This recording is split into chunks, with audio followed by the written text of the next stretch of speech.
Hello, I'm Kirsty Young, and this is a podcast from the Desert Island Discs archive. For rights reasons, we've had to shorten the music. The programme was originally broadcast in 1996, and the presenter was Sue Lawley.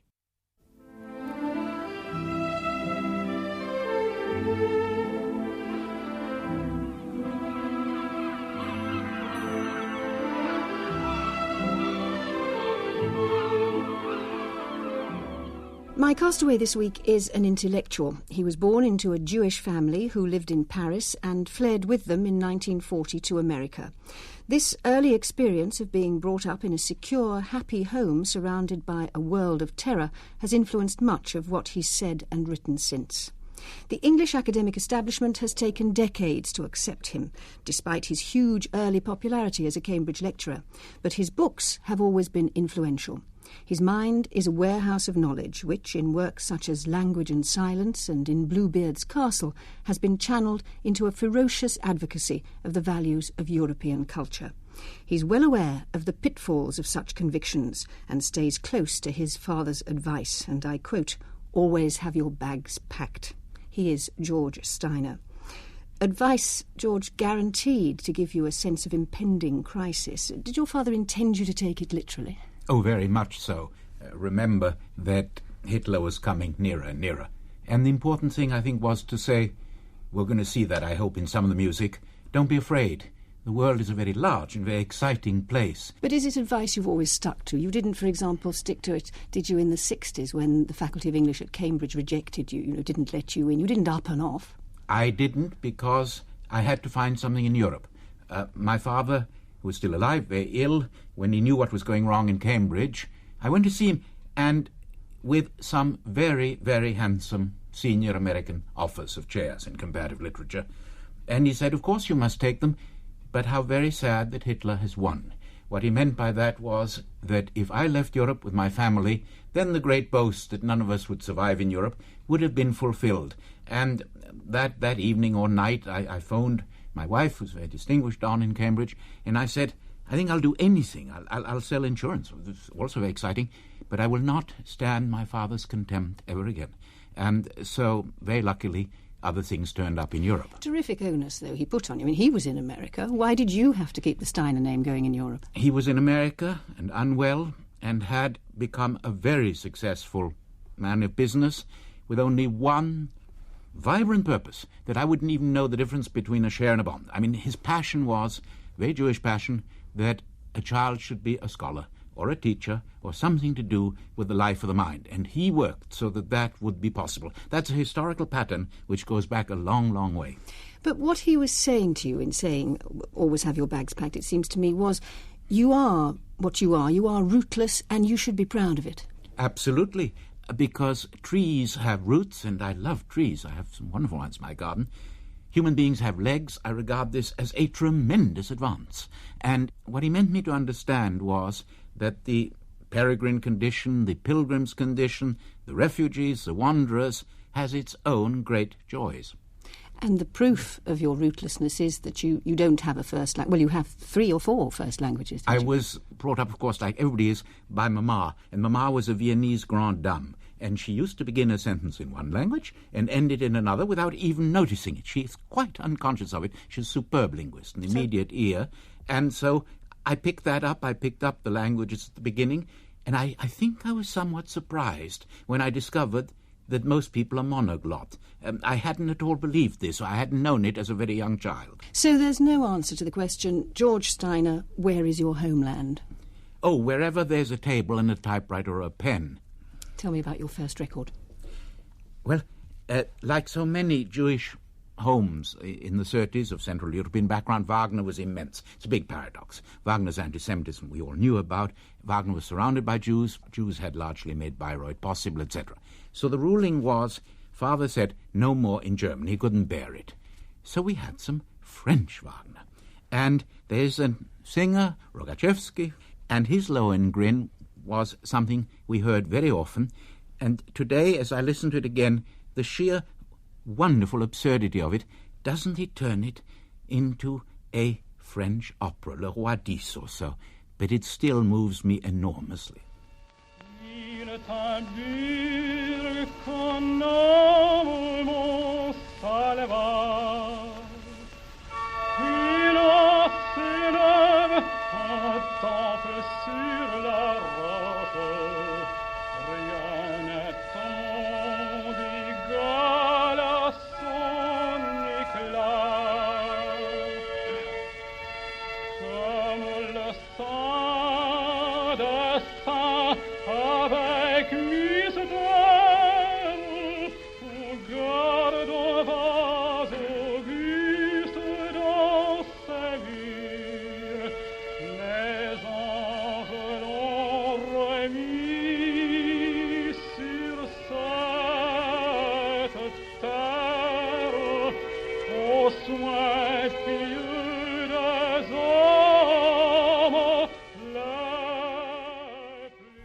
Wagner, part of Lohengrin's narration of the Holy Grail, sung by Josef Rogochevsky.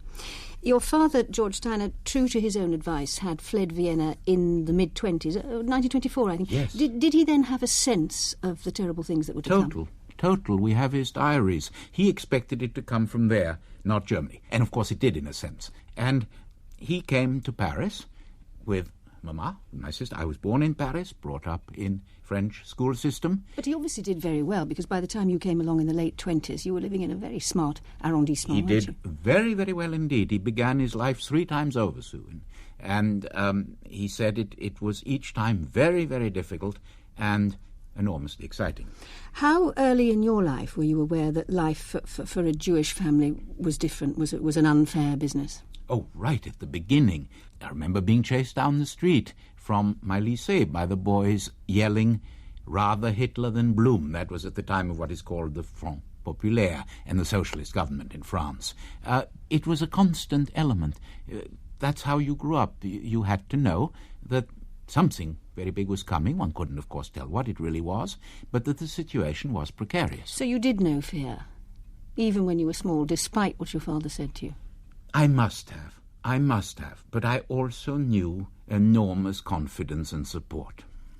Did you know the name of Hitler? Yes, because the voice came through on the radio.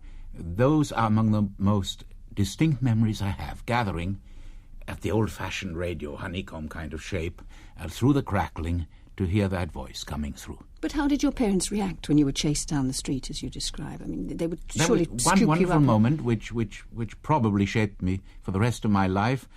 Mama had me next to her, and we came up in the apartment, and she shut the shutters because there was a perfectly stupid mob coming down the Rue de la Pompe. And Papa came home and said, "Open the shutters," and took me with him to the balcony and said very quietly, "This is called history. You must never be afraid." And that, I think, marked me probably more than anything, and I watched fascinated. This is called history. It was a marvellous thing to say to a child. And you'd have been very tiny, what, 5? 5.5, I think, something. Yeah. And yet, despite that knowledge and those experiences, the Steiner family remained in Paris right up until 1940. Did My you father have such was working for the government, and it was the phony war. And he was sent over to try and buy fighter planes from the United States. It was too late. We didn't know that. And he was over there, and we, by a series of complicated miracles, were allowed to join him just in time.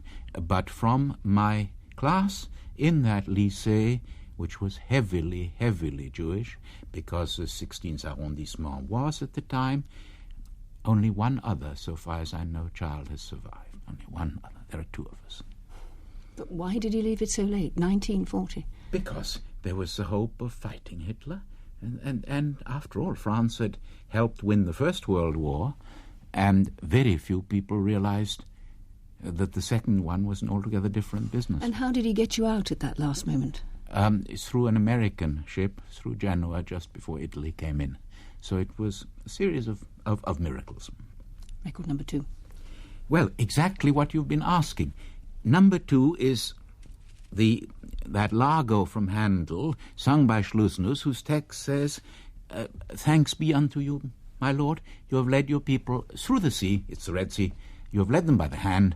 And whenever we got terribly depressed, and said, when Austria fell, then part of our family vanished in Czechoslovakia, it was too late, couldn't get them out. This was a record that I used to hear in the house. It moves me still to tears, and it's deep confidence and deep sadness at the same time.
Heinrich Schlussnuss singing Handel's Dank sei dir, Herr. There was an unashamed emphasis on scholarship, I think, in your family, George Steiner. You apparently were made to learn by heart until you wept. What kinds of things? Quite rightly. We were in a system, the French lycée system, where memory was felt to be your greatest asset and the muscle of the mind. And it was going to be woken, even if chalk had to be thrown at you, which was very regular. And we began by reciting La Fontaine fables and Victor Hugo and more and more. And I owe everything to that discipline and that training, the joy of learning by heart. Remember, the wonderful English language says by heart, not by brain, not by mind. To learn by heart means exactly that. It gets into you, it lives inside you, it shapes you, you shape it. And that is what education, I think, is about. But this is, of course, very unfashionable thinking now. I mean, modern educational thinking has it that such methods are a deterrent to learning, that you've got to make knowledge more accessible and you kind of spoon-feed it. I'm a totally unreconstructed, unrepentant mastodon of elitist joy and passionate conviction, which is that most of present schooling is organized amnesia. That is to say, it takes away the arts of remembrance, of history.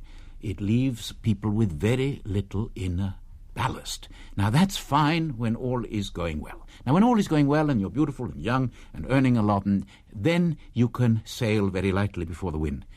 Be careful. When things start going wrong, health, loneliness, the most natural things, what you carry inside you, they can't take away from you.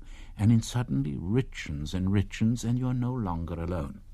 Do you think it matters with what you exercise this muscle of the mind? I mean, can you learn humorous Hilaire Belloc as well as Shakespeare? Absolutely. The wonderful thing is, I know many students from my Chicago days who within 3 bars of a Charlie Parker record not only knew it, but knew which pressing it was, had developed the antennae of exactitude in that domain, any domain, but to put luggage inside you. That's the only way I can express it, so that when the wind starts blowing very hard, you have ballast. And we're taking that away from our young. We're leaving them very often tremendously empty. Look at the howl now about primary and secondary education in this country. And if you have that luggage, when you get up and go and pack your bags, you take it with you. You take it with you, and they can't rob you of it. Next piece of music. The next one is 42, one of the last great concerts in Berlin by Furtwängler, Bruckner's 7th Symphony, and most of the people in that hall, or a great many, were going to be dead pretty soon. They knew it. By that time it was clear that the Reich had lost the war, and what would happen, anybody could think. Berlin already was under constant air raids, that's why part of the tape is lost. And yet, if you were to ask me what is total peace, total human repose, I would pick these few moments.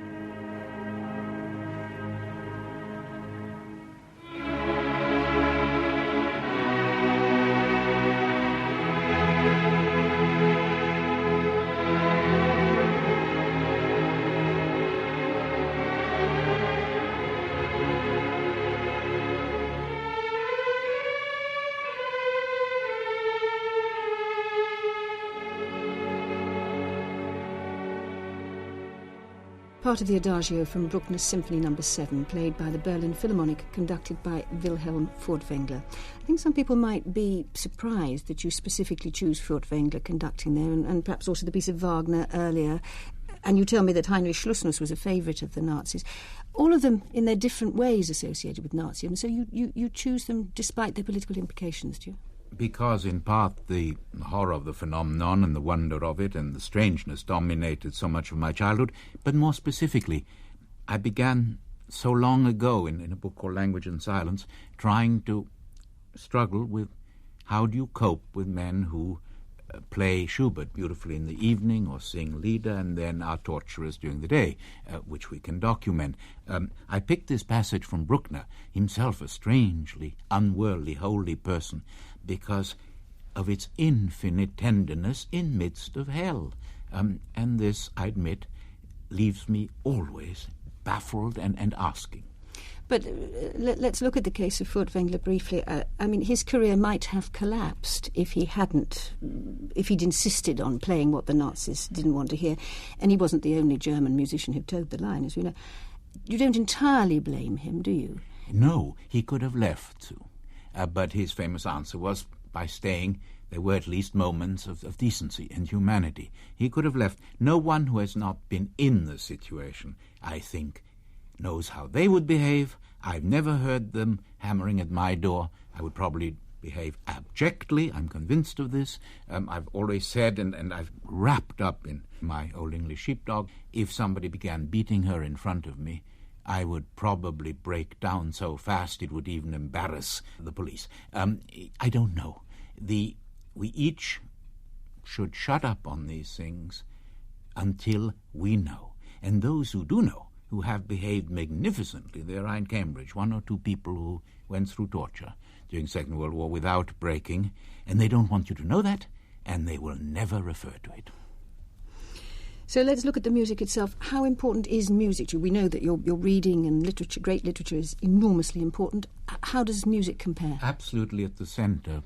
And as I get older, I reread more and more, but I still am wrapped up in new music. I think we're in a very great period of new music. So let me ask you this. Does music, to use the modern idiom, reach the parts of you that other great works of art can't reach? And with age more essentially. Does it? It touches you somewhere new and different. Yes. What does that say to you then? Does that say to you that music is or can be greater than literature? I wouldn't want to put it that way. At a certain point in one's life, it seems indispensable. Or let me put it another way, desert island way. I'm lucky enough, I think, for a little while on your island, I would know a lot by heart, innerly, of literature. And it would stay there and would be with me. The music I have to bring because I can't play. But as you sit on your island and you've got access to the literature and the music, who do you end up thinking is greater, Shakespeare or Beethoven? Oh, I would never want to answer that. It would be a horrible world. But if the one touches you more deeply than the other, perhaps the one is more God-given. No, there are probably moments, so let's cheat, and let's say it would be Festi's closing song with the Hey Nonny No and the rain, it raineth every day. I would take Shakespeare and the music together. I would cheat a little and take one of the very great songs in Shakespeare with the text. Next record. The problem of beauty. Now, there is no more difficult problem, I think, in philosophy and theories. One man's beauty is another man's ugliness. One man's utter loveliness can repel.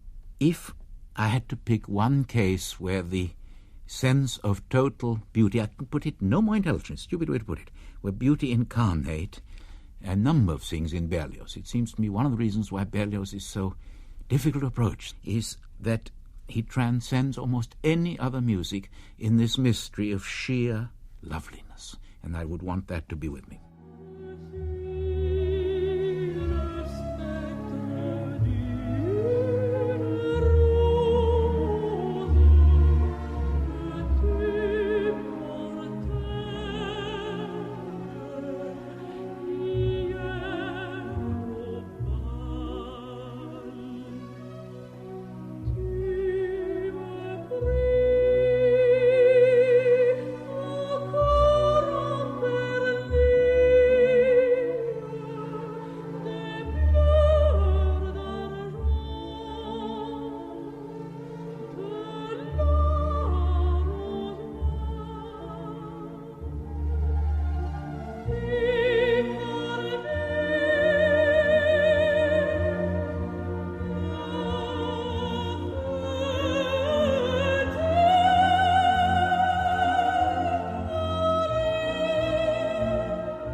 Le Spectre de la Rose from Les Nuits d'été by Berlioz, sung by Régine Crespin with l'Orchestre de la Suisse Romande, conducted by Ernest Anselme.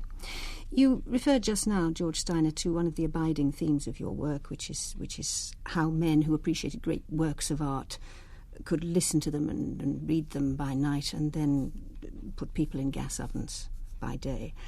It may sound like an extraordinary question, but why do you find that such a paradox? You're quite right. There are many people who seem to accept this, who say, why should love of great beauty and even ability to perform it or carry it out be any barrier?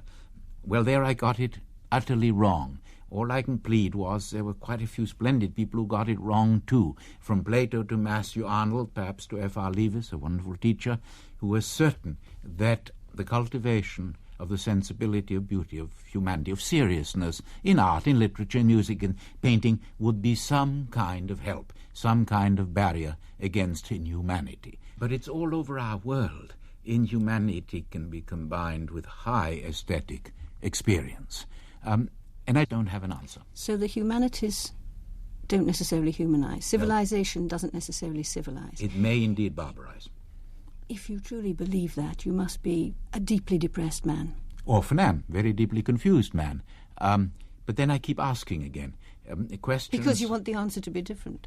I don't know. Questions are my oxygen, my alcohol, and they are so urgent at the moment, and our situation is in some way so critical, one is almost bound to keep asking. But you're quite right. There are moments where I couldn't trust an artist or a teacher who wouldn't at certain times be very near to despair.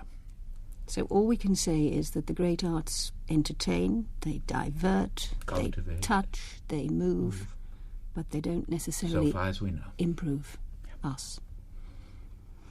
Record number 5. Question of humour. We've just had absolute beauty in Berlioz. One of the wonderful questions, Sue, about which very little is worth reading, is when music is funny, when it makes you smile, in a very special way, even laugh. Haydn has famous jokes. That's not what I mean. It's the rarest thing is an amusing musician. I hesitated a long time. There are pieces by Brubeck which seem to me deeply funny and funnily deep. But for a very brief piece, it's Erik Satie, one of the deepest jokers ever in music.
Satie's Gymnopédie No. 1, played by Maura Limpany. Another business you find profoundly depressing, George Steiner, is the tyranny of noise, the lack of silence, the inability of the young to sit down and read. I mean, it's at this point that listeners under 30 disappear and call you a reactionary fuddy-duddy. But before they go, why in a nutshell does it matter? What are the young missing that they can't pick up in newspapers, on the television, on the internet? But they're missing everything. You can't read serious poetry if at the same time your Walkman is on to music. But some very good writers like to have classical music on them in the background while they're working. It inspires them. Yes. It gives them peace. I envy their control. Perhaps it's possible. Careful, I don't think we know all that much about the cortex and how many impulses it can really digest happily at the same time. I love silence. Silence today and space are, I know, great luxuries, and they will be more and more difficult for people to have. And what about the computer? Some of its pioneers compare it to, they say it's as great a revolution as the invention of the printing press. May well be. Computers are wonderfully silent. In fact, one of the extraordinary things is the revolution from the typewriter, where you used to have the clatter of the typewriter, you now have the very faint little click of the computer.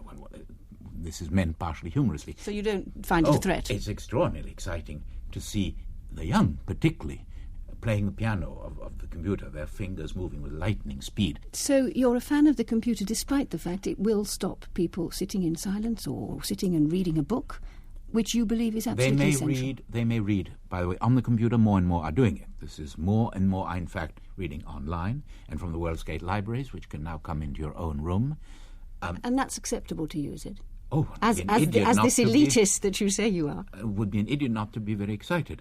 Mark, you, around this vexed question of elitism, which simply means that one does know some things are better than other things, that's all it means. Around this vexed question, will we get a new class of the disappropriated, the underprivileged, who will not be able to keep up with the minimal computer skills needed in the world to come? If, to go back over everything we've talked about, if the humanities can't humanise, if education is becoming a shadow of its former self, if the computer means that people will leave their books and move to the screen, what's to become of us? There is no hope, is there? Oh, no. There will be completely new and unexpected forms. The possibilities of musical, literary, also, though not yet, it has to get much better, but the production of works of art. Oh, a dazzling and difficult and complicated period lies ahead. But there will be a few monks left, a few very, very unpleasant and cantankerous old monks, as there were in the High Middle Ages, in St. Gallen and other places, who will sit there and they'll have something in front of them and they'll read it and suddenly they'll start learning by heart. And will you be one of them? Too late for me. I have the epilogue, but I hope to have educated or trained a few of them. Record number 6. My whole life, from probably the first thing I ever did learn by heart was some lines from Homer, and Homer has never left me. The Iliad and Odyssey is simply indispensable, and that's why I picked the next selection.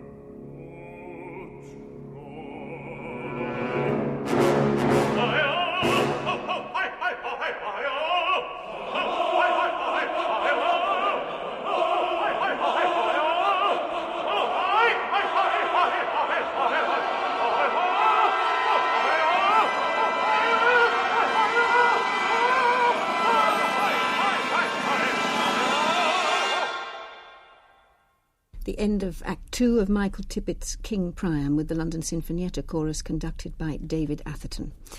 You've attracted a lot of criticism in your time, George. Specialist academics have accused you of being a generalist, and your detractors have pounced if you've made the slightest linguistic or factual error. Why do you think you've elicited that kind of reaction? They seem to relish criticising you, finding you out. First of all, I am an outsider in many ways, always have been, but I will reveal to you, I think, where the source of this, and it is often hatred, lies. From the first sentence of my first book, which was called Tolstoy, Dostoevsky, I said, if one could write a single page of Tolstoy's War and Peace or Dostoevsky's Brothers Karamazov, who the hell would want to write a book about them? That is to say, that there are light years between the acts of creation and even the finest criticism and commentary, which is our job. Pushkin had a wonderful image. He said, you're the mailmen. Please carry the letters, and it's fun and it's exciting. I am immensely grateful for my life and profession. I'm a mailman. Sometimes I've been able to carry the letters to the right box, to the right readers, saying, read this, look at this. I've never mixed it up with writing the letter, as Pushkin most unkindly reminded us. But it was before you'd written that offending sentence, wasn't it, that you were rejected by the Faculty of English in Cambridge? Now, why did they do that? No, this came much before. You'd already written that? Oh, I did. I'd written it over and over. So is that why they rejected you? No, they may have had other reasons. The outsider, the person at home in too many languages, Too continental. Too continental. Dirty word. The word continental is a complicated word in certain English mouths, or was at that time. It has, if you want, some tones. In Cambridge, there was, perhaps there still is, a conviction about rootedness. The great word is inwardness, that only a native sensibility could be really at home in the language. This is so ludicrous that it fills me with delight. But perhaps they should have compared their English to Nabokov's or Borges, or half a dozen others who speak an English no one there could even have approached. So that's pretty fake stuff, but it has a very deep grip. Next choice. I've chosen the next extract, two things: the unearthly beauty of Cambridge, and secondly, a selection where American and English truths meet in a completely unique way. A great American composer in the setting of Trinity Chapel, Cambridge, for which he wrote this piece.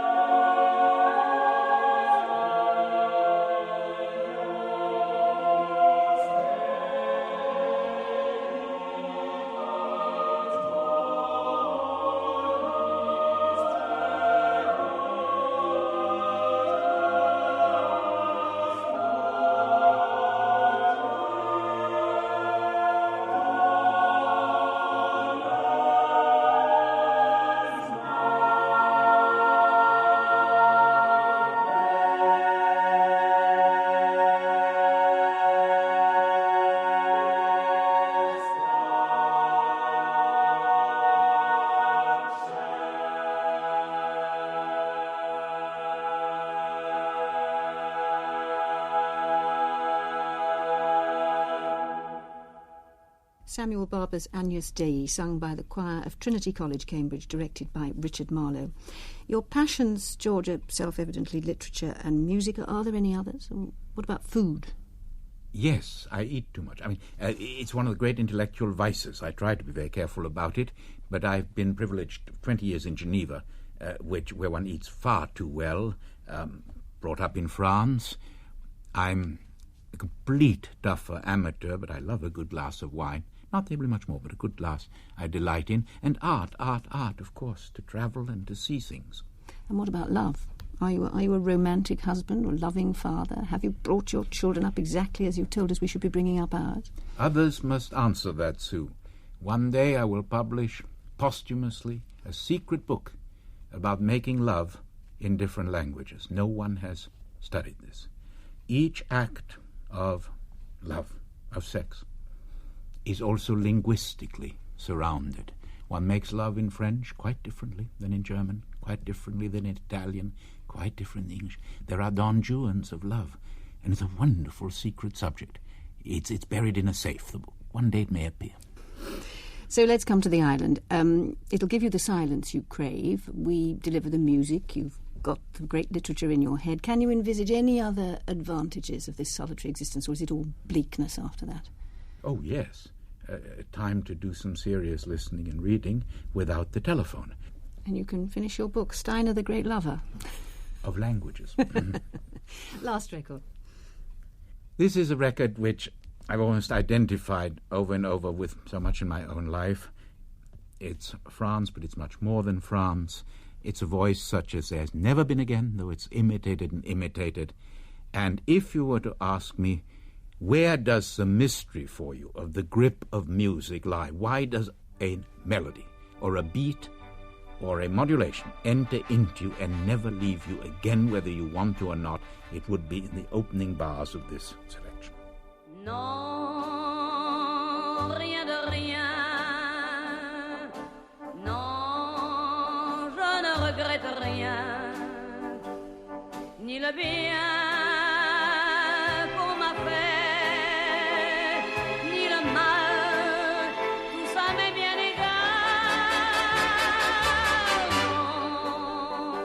Non, rien de rien.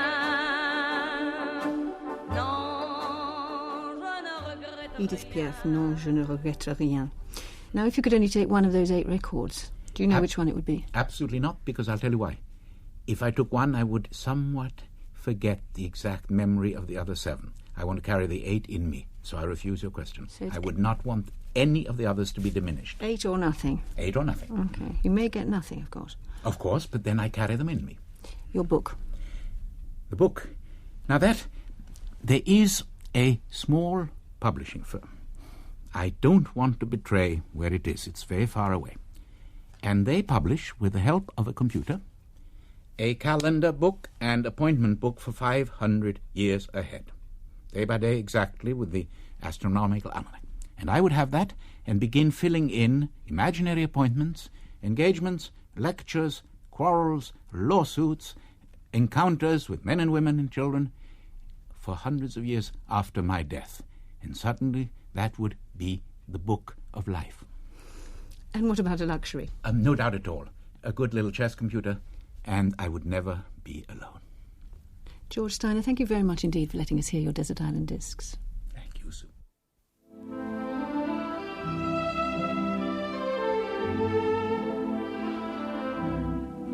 You've been listening to a podcast from the Desert Island Discs archive.